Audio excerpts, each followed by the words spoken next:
আসসালামু আলাইকুম, লন্ডন থেকে হুসেন বলছি। আমার চ্যানেলে সবাইকে স্বাগত। কথায় আছে, কারো পৌষ মাস কারো সর্বনাশ। এই কথাটা এই জন্য বললাম, কারণ এই কয়দিন যাবৎ খবর বেরিয়েছে, বিভিন্ন অভিযোগ পাচ্ছি আমরা। সেটা হচ্ছে পুলিশের কিছু অসাধু কর্মকর্তা গ্রেফতার বাণিজ্যে লিপ্ত হয়েছেন। আপনারা জানেন যে এই গত কয়েকদিনে 14 দিনে প্রায় 10,500 লোককে গ্রেপ্তার করা হয়েছে সারা দেশে, এই যে কোটা আন্দোলনের জেরে। এবং এই আন্দোলন শুরু হয়েছিল মূলত 1 জুলাই, এবং সেটা 15 জুলাই ঢাকা বিশ্ববিদ্যালয়ের একটি প্রোগ্রাম থেকে এই বিক্ষোভ ছড়িয়ে পড়ে সারা বাংলাদেশে, এবং তাতে 211 জন লোক নিহত হয়েছেন, কয়েক হাজার আহত হয়েছেন, হাজার হাজার লোককে গ্রেফতার করা হচ্ছে। এবং যাদের গ্রেফতার করা হচ্ছে তাদের বেশিরভাগই দলীয়ভাবে বিএনপি এবং জামায়াত কর্মী। কিন্তু গবেষণায় দেখা গেছে যে যত লোক গ্রেফতার করা হয়েছে তাদের 86% হচ্ছেন অরাজনৈতিক মানুষ, যারা কোনো দলের সাথে সম্পৃক্ত নন। তারা হয় শিক্ষার্থী, নাইলে শ্রমজীবী, নাইলে অন্য পেশার। পুলিশ বলছে যে নাশকতা ও হত্যার সাথে যারা জড়িত তাদেরকে তারা গ্রেফতার করছে।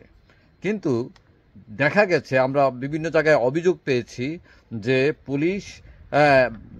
কিছু কিছু পুলিশ কর্মকর্তা অর্থ গ্রেফতার বাণিজ্যে লিপ্ত হয়েছেন। তারা বিভিন্ন মানুষকে, বিশেষ করে যারা টাকাওয়ালা, বাণিজ্য করেন, ব্যবসা বাণিজ্য করেন, শিল্পপতি, তাদেরকে বিভিন্নভাবে হুমকি টুমকি দিচ্ছেন গ্রেফতার করার জন্য, রিমান্ডে নিয়ে তাদের অত্যাচার করবেন এই ধরনের ভয় দেখিয়ে টাকা নিচ্ছেন তারা।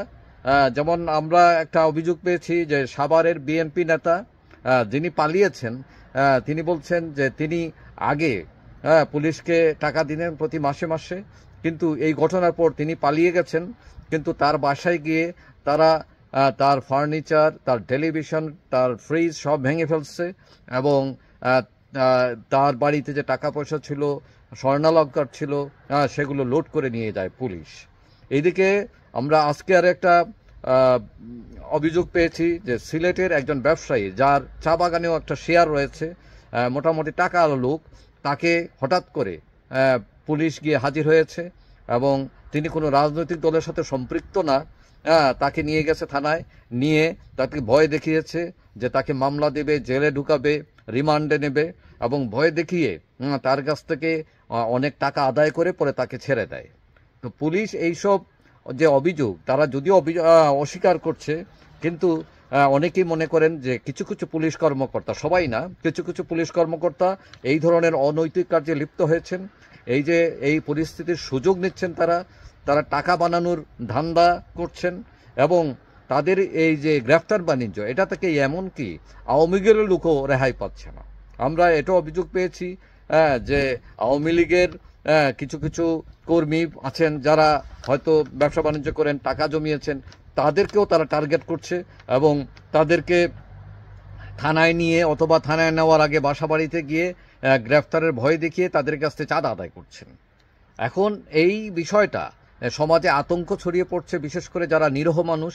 তারা মনে করেন যে যেখানে শক্তিশালী লোকেরা এই গ্রেফতার বাণিজ্যের শিকার হচ্ছেন, তারাও যে কোনো সময় যে কোনো পুলিশ কর্মকর্তা সে তাদের উপর চড়াও হতে পারে, এবং এই ভয়ে দিনপাত করছেন অনেক লোক।